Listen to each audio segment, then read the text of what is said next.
तो क्या भारतीय जनता पार्टी के राष्ट्रीय अध्यक्ष पद को लेकर अब बीजेपी में लगातार बगावत के सुर देखने को मिल रहे हैं? और क्या वाकई अब अध्यक्ष पद को लेकर जो बगावत बीजेपी में शुरू हुई, उसे देखकर यह कहा जाए कि एक साथ कई बड़े ऐसे चेहरे हैं जो बीजेपी को छोड़ने की पूरी तैयारी कर रहे हैं। इतना ही नहीं, ध्यान ये भी दीजिएगा कि राजस्थान में सरकार गिराने तक की बात चल रही है। और आखिरकार क्यों वसुंधरा राजे का नाम बीजेपी के राष्ट्रीय अध्यक्ष पद में न होना, ये वसुंधरा राजे के लिए सबसे बड़ा अगर कहा जाए तो यहाँ बहुत ज़्यादा गुस्से वाला उनका जो रिएक्शन है वो देखा जा रहा है। और एक बार फिर वसुंधरा राजे के बागी तेवर नजर आ रहे हैं। बीजेपी में एक बड़ा चेहरा वसुंधरा राजे राजस्थान की वो पूर्व मुख्यमंत्री भी रह चुकी हैं और बीते काफी समय से वसुंधरा राजे को जो है वो टरकाने की कोशिश की जा रही है। बीते काफी समय से वसुंधरा राजे को लालच दिया जा रहा है, लेकिन शायद अब पानी सर से ऊपर जा चुका है और वसुंधरा राजे जिस तरीके से अब अपनी ही सरकार के खिलाफ बगावत पर उतर आई हैं, माना यह जा रहा है कि वो अपने विधायकों के संग मिलकर सीएम जो भजन लाल शर्मा है उनकी सरकार को गिरा सकती हैं। और एक रिपोर्ट में जरा अपने दर्शकों को यहां पर बताता हूं, सुनिएगा बड़े ध्यान से कि किस तरीके से बीजेपी को पहली महिला राष्ट्रीय अध्यक्ष क्या मिलने जा रही है। देखिए, क्या बीजेपी को मिलने जा रही है पहली महिला राष्ट्रीय अध्यक्ष निर्मला सीतारमण समेत इन नामों की चर्चा है। लेकिन इन नामों में क्या वसुंधरा राजे का नाम है भी या नहीं?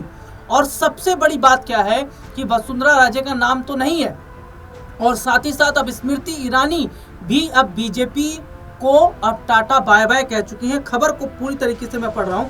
भारतीय जनता पार्टी का अगला राष्ट्रीय अध्यक्ष कौन होगा, इस पर फिलहाल सस्पेंस बरकरार है, लेकिन उच्च पदस्थ सूत्रों ने संकेत दिए हैं कि बीजेपी एक ऐतिहासिक बदलाव की ओर बढ़ सकती है। सूत्रों के मुताबिक बीजेपी को पहली बार महिला राष्ट्रीय अध्यक्ष मिल सकती है। पार्टी के शीर्ष नेताओं के नेतृत्व के बीच पिछले कुछ समय से चर्चा चल रही है, जिसमें कई प्रमुख महिला नेताओं के नाम पर विचार किया जा रहा है।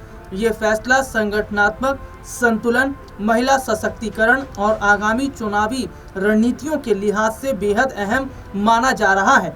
बता दें कि राजनीतिक गलियारों में निर्मला सीतारमण, वन्नथी श्रीनिवासन और डी पुरंदेश्वरी के नाम की चर्चा है।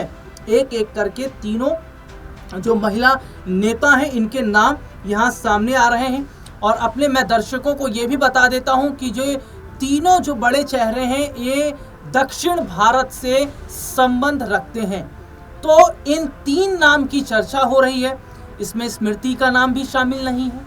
या यही वजह है कि स्मृति ईरानी ने अब भारतीय जनता पार्टी को पूरी तरीके से टाटा बाय बाय कह दिया है, इसलिए वो अब टीवी सीरियल्स की दुनिया में वापस लौट गई। लेकिन यहाँ वसुंधरा राजे की अगर मैं बात करूं तो वसुंधरा राजे के हाथ एक बार फिर खाली नजर आ रहे हैं। तो क्या बीजेपी वसुंधरा राजे को मौका देना ही नहीं चाहती है? लेकिन अगर ऐसा है तो क्या वसुंधरा राजे अब अपने समर्थित विधायकों के संग सीएम भजन लाल की जो कुर्सी है उसको हिला सकती हैं? क्या सरकार गिरा सकती है? क्योंकि बड़ी पकड़ वसुंधरा राजे राजस्थान के अंदर भारतीय जनता पार्टी में रखती हैं। और ऐसे में ये देखा जा रहा है कि वसुंधरा राजे की नाराजगी जिस तरीके से बीजेपी के लिए, मोदी शाह के लिए देखी जा रही है, ये खतरे की घंटी जरूर है।